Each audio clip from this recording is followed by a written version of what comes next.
Hi everybody, in this video I'll share with you tips how to play duelist Squirrel Girl in the game Marvel Rivals. Now though she's easy to understand, she's a bit tricky to play.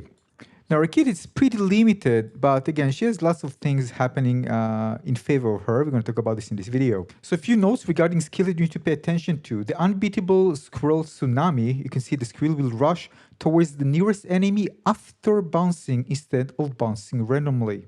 This means that you need them to bounce, all right? So you need to make sure that they actually bounce on the surface if you want them to reach an enemy and target an enemy. So rather than just releasing them straight and going straight and waiting for them to bounce, take that into account. Regarding mammal bone, make sure again to use it, depends on what you need. Sometimes I use it just to, double jump, for example, so I can actually jump and then wait again when somebody targets me and then activate it and jump again. Or I can just use twice the squirrel blockade in a very fast succession if somebody tried to target me and then get to my teammates. This is essential for her survivability because she's very squishy and you will target it like crazy with her. There's also the web Akron, with again, this is a synergy with Spider-Man. All right, let's jump into more spicy stuff. Now, regarding positioning with her, this is probably one of the most important things to pay attention to. You want to be further away certain times to have a wider angle of view to see where enemies are coming from and which are those who are actually trying to flank and target you. You're going pretty much in many situations you're going to see that, and you can actually plan ahead when you want to get closer to your teammates. But if you stay where all your teammates are, first of all, again, you don't get the great angle of view, and because you're not really deep into the action compared to, for example, melee characters, you can actually ping location of other enemies where they actually try to flank or do something. So you have an advantage to actually give that information to your teammates. And of course, your ranged characters, you can hit any other hero from further away. Now, the disadvantages for that, of course, is things related to your projectile speed, for example, which again, it's relatively slow.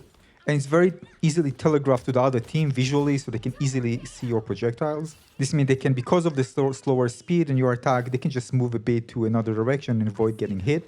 And of course, one of the things that you should worry about the most is somebody else targeting you behind the lines and your teammates actually not being aware that you are there, and you can easily get eliminated. And believe me, you will get targeted. But basically any other heroes that actually further away at the back will be easy target for many other heroes, for example, Spider-Man. And it'll be very hard for you also to catch up trying to deal with other duelists that have more precise first reaction and more ability to actually deal with other heroes up close.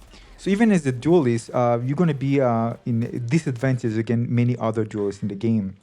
Now, of course, if you already position yourself, try to find yourself a position where you can actually shoot, but you can hide without being easily targeted. One of the most problems you're going to find is that, again, your projectiles, even if you are hidden a bit, your projectiles are so big that enemies know exactly where you are located. They just track back your vector of attack and just find you quite easily. However, of course, the developer makes sure that you're going to get great mobility, so you'll be able to change position fast and get to high elevation with your jump. And just create havoc with your positioning so you won't be easily targeted. This is why you need to shift between being close to your teammates and being far, even melee range I'm talking about. The two main reasons. First of all, you can easily get targeted, and if somebody gets close to you, you basically can enjoy first protection for your teammates, whether it's, of course, healing, shields, and other things that buff you up and heal you. And another thing you need to be, you can see the healer actually. If you're behind the healer and targeted, the healer won't actually pay attention to you, won't see you. Even if they have good sense of the location of where you actually position, it's very hard for them to focus both on the teammates that need healing and you at the back. And when you're at the front, you can get buffed from example, like you see here, for extra damage. And of course, you can be easily seen by the healer and get healed. This is why communication is always important. So if you're going to playing without communication, you need to make sure to ping your healing needs, because otherwise you find out that in many situations you can easily be missed by the healer.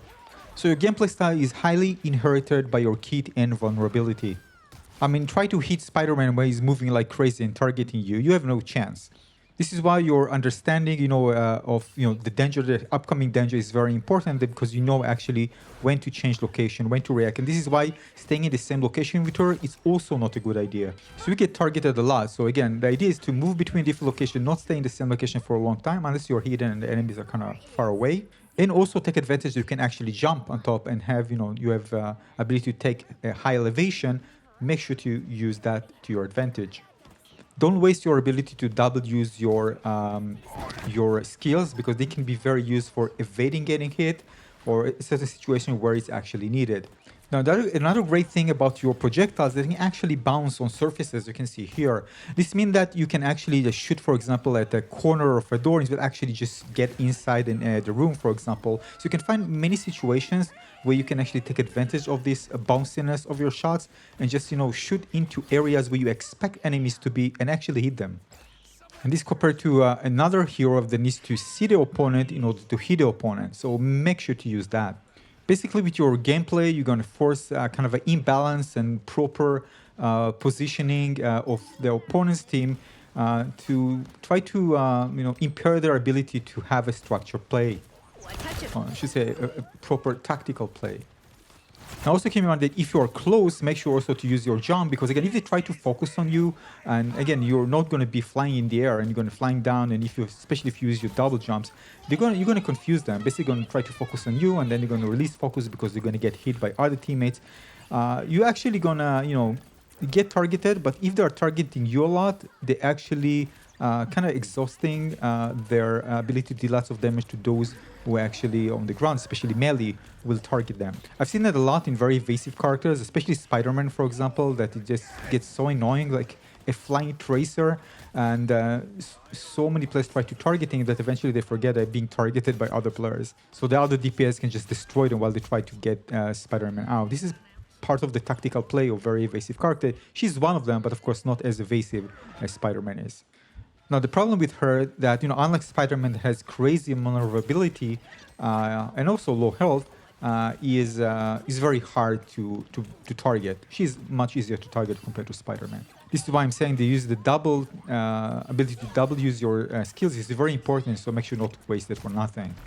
Now, she really excels in dealing damage at close range. First of all, you can see that her burst acorn has a damage fall-off, 70% fall-off at 3 meters. And also pay attention that she has spell field range 3 meter spherical radius. So basically you deal kind of an AoE. So if enemies are kind of cramped together very, very close, you're going to deal damage to several enemies at that particular distance. This is why she's a great pick, especially in situations where maps are less open and there are kind of pathways where she can actually bounce her attacks or ult, and also to be able to deal that AoE damage where enemies are kind of close together. This is where she excels. Now, I'm not sure about that, but basically based on what I test, at least in the practice range, I realized that if I do damage, bouncing a damage, it is less damage compared to direct damage. You can see here, like 2 bars. And then if I hit directly, it's going to deal like, I think, 4 bars, something like that. Let's take a look. Now I'm going to hit her directly. All right, 4 bars, something like that, a bit more. Now, I'm not sure about that because I've got a thing to test it. If you know, let me know in the comment section below. Also know that you can actually bounce the ball. In such a situation, you can actually get it further away. If you kind of bounce it close to you, it kind of make an arc and hit the enemy. And also different, if I hit different structures, different, materials, it's going to bounce differently. In other words, you can actually hit enemies by not hitting them directly, but just bouncing the ball, on the floor. But you can see you have a limitation. So it depends, of course, on the angle that you actually aim to the floor. Basically, you can use it to just, hit enemies where you can hit them directly. Also watch that, the AoE, this kind of a spherical attack, you see? 3 meter spherical attack. So enemies that are caught in the blast will also get hit. But based on my testing in the practice range, it's going to be less damage compared to a direct hit. But I might be wrong on that. So again, if you know, let me know in the comment section below. Based on the testing in the practice range, this is the case. Now the bounciness, you can see that, for example, if I hit here compared to if I hit the wall. So you can see that the wall actually really bounces the ball. I think this is related though in situations where you are, where you have walls. So you're better off hitting the wall for a greater bounce of your projectiles. Because it should work better. You can see when I'm actually aiming in an angle, I can actually reach really far away. If I do it in a kind of a eye angle towards the floor, it has kind of really big bounce. Yeah, so whatever it's worth, just worth knowing. And the next thing, well, it's pretty simple, but if you're a new player, it's not a gun, I know, but you can reload with her. So if you get a situation where you have time, just reload, as you can see, and get the 10 uh, bullets back. Yeah, so basically you understand you can actually eat enemies behind cover, or even where we're inside the room and you want to check out if they are there. You can do that. Another thing is that you can try to focus on the enemies that are grouped together, so you can enjoy this extra damage, sometimes indirect damage with your main weapon, because you did kind of AoE damage, not just direct damage. This forces your opponents to kind of split up. Yeah, she can cause a bit of chaos, but this is where others kind of start making mistake and reposition, and you can kind of zone them out in certain situations, which is another advantage for this character. Now again, if you're not communicating with others with voice, and many don't, you play with randoms, make sure to use your ping and a lot. It is so important for her, especially when it comes to healing and pointing out other location of opponents, because again, they will target you a lot. So if you give that information to others, you'll be in a great disadvantage in terms of survivability. In other words, don't rely on healers to notice your heal, especially if you are behind and they're actually focused on healing others. All right. So if you need heal and if you are at the back for any reason at a certain point, make sure to ping your healer so they know that you need healing. For example, here I'm keeping my distance because they are just focusing on those on the ground. I'm in this advantage here, so they're actually not noticing me and can just hit them from far. So with Squirrel Girl, you'll be kind of switching between close range and mid range, depending on the situation. I know it's really fun hitting enemies from far, but again, if enemies are really not kind of committing to an attack, try not to give your position, especially if you're in a fixed position, to reveal your position, especially if you're not close. Try to give them, a surprise with your positioning. This is something good. Unless, of course, you're mobile, it doesn't matter. But if you're in a fixed position trying to surprise them, don't give locations so easily. One thing to note is that try, of course, to master several duelists, because again, in certain maps she's not really great because some maps are very open and it's very hard to really do well with her compared to other maps that are more closed. There are a lot more pathways or certain situations in the map where she excelled and other situations where she's not. This is actually a very good place because there are pathways here. Behold the god of thunder! Double KO! That's 3! You'll have to keep fighting until we have a winner. Yeah, so her kit is pretty much limited, and actually think that her attack speed, I wish it would be a bit faster. Maybe like something like boost mode for her, something with her kit that allows her to shoot faster would be nice. Just to kind of allow her to get more out of situation. No, maybe not out, but even to deal better with other duelists when you are facing 1 versus 1 with her. Maybe giving her extra squirrel movement speed boost. I don't know, something that allows to improve better in terms of survivability, positioning, and attack speed. But these are just my personal wishes. Now, there are many situations where I actually attack from the back. It depends a lot. The thing is that I can move immediately from being at the back to the front, and of course use my ult or anything else. And this just really confuses others because while they pay actually attention where I am, I'm already at the front, for example, also getting bought by my team and healed while I'm actually dealing damage. And if you use your ult and combine this, you can really cause chaos for the other team because they don't know actually where the damage is coming from. So you can do that, just the element of surprise with her because your ability to reposition fast, just surprise your enemies, don't be predictable. All of this just buys you more time for your teammates to actually damage while enemies just trying to search where the damage is coming from. Again, the more chaotic you are, the better, and just make use of that. Because all the other fast heroes will just always scan, where you are, for example, those who are actually targeting you. And the more you move, the more you surprise them, the more you kind of make things chaotic, the harder it is for them to just, try to get you, while actually they will be harmed by other more accurate duelists or other heroes that can easily catch them. But if you ask me in terms of survivability, what helps me a lot, be a bit hidden, take a corner and shoot without any noticing me.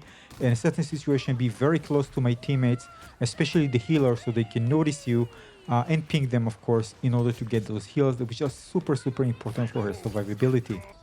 Make sure to change positions quite frequently so you won't be easily targeted. Because again, once you get targeted, you can easily get eliminated. By the time you try to get out, you're already dead. So the more you are confusing, erratic with your gameplay, the better you'll be. Another thing is related to ults. When you hear anybody ulting, you have the ability to just jump out of danger. So in certain situation, if you already have experience, you know what ult is coming, you can easily jump out or double even jump, as you know, and just jump out of danger. And this is super important for her. She'll be targeted a lot. But again, you can easily jump out of danger or double jump out and avoid getting hit by those crazy AoE and ults that there is in the game. And some of them are really nuts.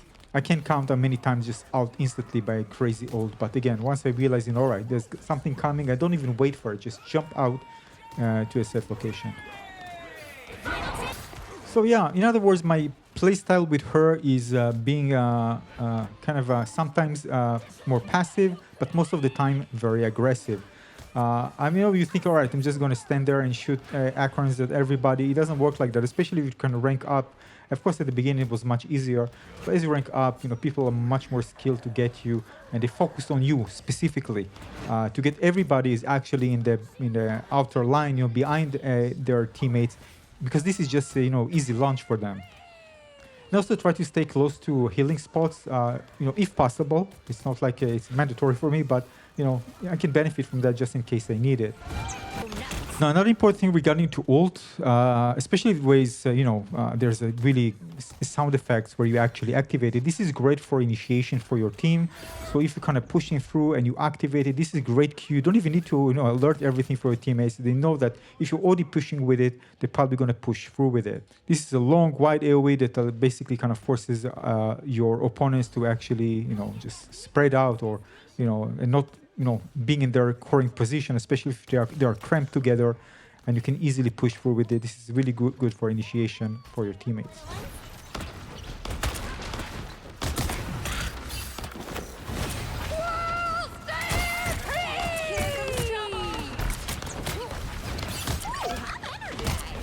By the eye of Agamotto! Last one! Marcus Stampede! Also, your ability to imprison and kind of a stun enemy for a short duration, very useful at close range or anybody that try to attack you. Or if you're close to your teammates, this can lead to very easy kill because your teammates are already focusing on somebody, in front of them. So again, use it at the right time. Don't just waste it for nothing. When you are playing, you quickly, by the way, go to just a hat just to give enemies kind of location where the opponents are, because you can easily disengage and get out of there, get to high elevation. So just getting with her just to get kind of a scouting a bit forward, it's very also useful with her. Just again, watch out, but she's very good also kind of finding enemies and giving information for her teammates. Another tip, always watch for your ult when it's ready, because again, sometimes it's better just to wait a bit longer, get the ult and then get in.